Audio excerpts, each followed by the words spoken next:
중소기업을 운영하시는 대표님이라면 가지급금이라는 말 한 번쯤은 들어보셨을 거예요. 근데 대부분 그냥 장부상에 있는 숫자인데 하고 대수롭지 않게 여기시는 경우가 많죠.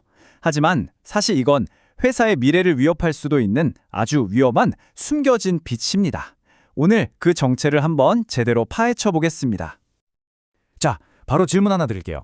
대태님 혹시 우리 회사 장부 안에 조용히 잠자고 있는 빚이 있다는 사실 알고 계셨나요? 아마 많은 분들이 에이 설마 하실 텐데요. 바로 이 보이지 않는 빚이 오늘 이야기할 가지급금의 시작입니다.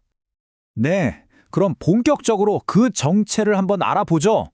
도대체 이 장부 속에 숨어 있다는 잠자는 빚, 가지급금이라는 게 뭘까요? 아주 쉽게 말해서요. 회사가 대표님한테 돈을 주긴 줬는데 이게 영수증 처리가 안 되거나 용처가 불분명해서 결국 회사가 대표님한테 빌려준 돈으로 남아버리는 금액이에요. 이 화면의 저울처럼 말이죠. 회계장부상에는 버젓이 회사의 자산으로 잡혀 있는데 실제로는 대표님 개인의 무거운 부채가 되는 아주 아이러니한 상황인 거죠. 아니, 그럼 이게 대체 왜 생기는 걸까요? 예를 들어서 자녀 학자금이나 부동산 계약금처럼 급하게 개인적인 용도로 회사 자금을 잠깐 썼을 때, 또는 출장비나 접대비를 미리 받아갔는데 제때 정산을 못했을 때도 생깁니다. 심지어 법인을 처음 세울 때 회계 처리가 좀 미흡했다면 정말 대표님도 모르는 사이에 눈덩이처럼 불어나 있을 수도 있어요. 근데 이게 그냥 장부상의 숫자에 불과하다고 생각하면 정말 큰일 납니다. 이건 마치 소리 없이 하지만 아주 확실하게 다가오는 시한폭탄과도 같거든요. 지금부터 그 폭탄의 타이머가 왜 째깍거리고 있는지 그 이유를 자세히 알려드릴게요. 이 시한폭탄의 뇌관은 바로 이 숫자 4.6%에서 시작됩니다. 이게 뭐냐고요? 바로 국세청이 정해놓은 이자율이에요. 대표님, 회사 돈 빌려가셨으면 최소한 이 정도 이자는 내셔야죠 하는 거죠. 진짜 무서운 건 회사가 이 이자를 실제로 받든 안 받든 무조건 이자 수익이 생긴 걸로 보고 세금을 내야 한다는 겁니다. 자, 이제부터 진짜 무서운 이야기가 시작됩니다. 이 도미노가 쓰러지는 걸 한번 보세요. 이게 바로 세금 폭탄의 연쇄 반응입니다. 먼저 회사가 그 4.6% 이자에 대해서 법인세를 내요. 근데 대표님이 이 이자를 회사에 안 내면 국세청은 이걸 대표님의 보너스, 즉 상여로 봐버립니다.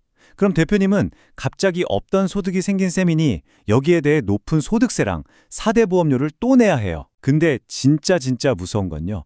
이 도미노가 한 번으로 끝나지 않고 매년 반복해서 쓰러진다는 사실입니다. 이게 얼마나 큰 부담인지 감이 잘 안 오신다고요? 자, 예를 들어볼게요. 만약 가지급금이 10억 원이라면 매년 갚아야 할 이자랑 세금만 합쳐도 5,800만 원이 넘어갈 수 있습니다. 10년이면요. 5억 8천만 원이에요. 와, 어지간한 아파트 한 채 값이 그냥 공중으로 날아가는 겁니다.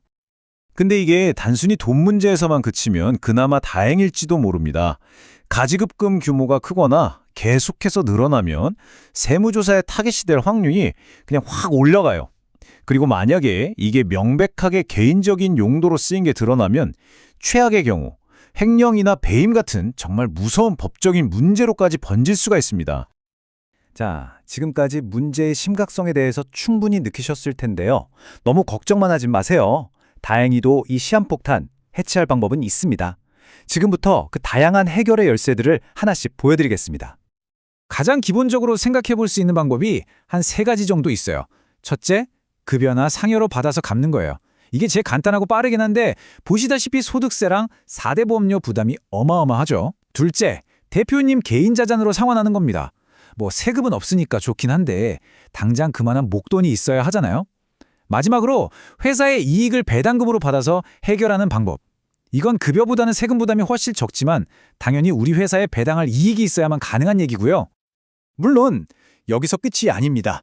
좀 더 전문가의 손길이 필요한 정교하고 효과적인 고급 전략들도 있어요.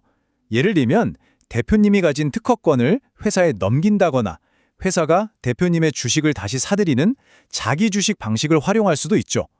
또 퇴직금을 중간 정산해서 활용하는 것도 아주 유용한 카드가 될 수 있습니다. 왜 이렇게 다양한 전략을 고민해야 하는지 이 저울을 보시면 딱 감이 오실 거예요.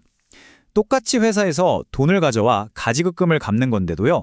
자기 주식 매각을 통하면 양도소득세로 최대 27.5% 세율이 적용돼요. 그런데 이걸 상여로 처리하면요, 45%를 훌쩍 넘는 근로소득세를 내야 합니다. 결과의 차이가 정말 엄청나죠? 심지어는요, 특정 요건을 갖춘 회사라면 쓸 수 있는 히든카드 같은 것도 있습니다. 세금이 거의 없는 배당을 활용하는 건데요. 물론 모든 회사에 다 적용되는 건 아니지만 정말 안타까운 게 뭐냐면 우리 회사가 이 조건에 해당되는데도 그걸 몰라서 그냥 수억 원의 세금을 더 내는 경우가 정말 많다는 거예요. 바로 이런 지점에서 전문가의 도움이 필요한 거고요. 자, 그럼 이제 결론입니다. 이렇게나 방법이 많은데 대체 우리 회사에 딱 맞는 최적의 전략은 어떻게 찾아낼 수 있을까요? 여기서 가장 중요한 점은 이거예요. 모든 회사에 통하는 만병통치약 같은 해결책은 절대로 없다는 겁니다. 우리 회사의 재무 상태는 어떤지, 주주 구성은 어떻게 되어 있는지, 그리고 대표님의 미래 계획은 뭔지, 이런 것들에 따라서 처방은 완전히 달라져야 합니다. 해결을 위한 구체적인 로드맵은 딱 이 세 단계입니다. 첫째, 일단 우리 회사 상황부터 정확히 분석해야죠. 왜, 얼마나 쌓였는지. 둘째, 혼자 고민하지 마시고 반드시 전문가와 함께 가능한 모든 선택지를 테이블 위에 올려놓고 검토해야 합니다. 그리고 마지막으로 그중에서 우리 회사의 가장 리스크가 적고 세금 부담을 줄일 수 있는 말 그대로 맞춤형 계획을 세워서 실행에 옮기는 겁니다. 오늘 이야기의 핵심을 딱 한 문장으로 요약하면 이렇습니다. 가지급금은 시간이 지날수록 비용이 커집니다. 빨리 해결할수록 대표님의 자산을 지키는 방법입니다. 정말이에요. 지금 이 순간에도 대표님이 이 문제를 그냥 외면하는 동안 비용은 눈덩이처럼 불어나고 있는 겁니다. 결국 이 가지급금 문제에서 가장 비싼 선택은 딱 하나입니다. 바로 나중에 하지 뭐 하고 미루는 거요. 더 늦기 전에 지금 당장 장부 속에 잠자고 있는 이 빚에 대한 통제권을 되찾아오시길 바랍니다.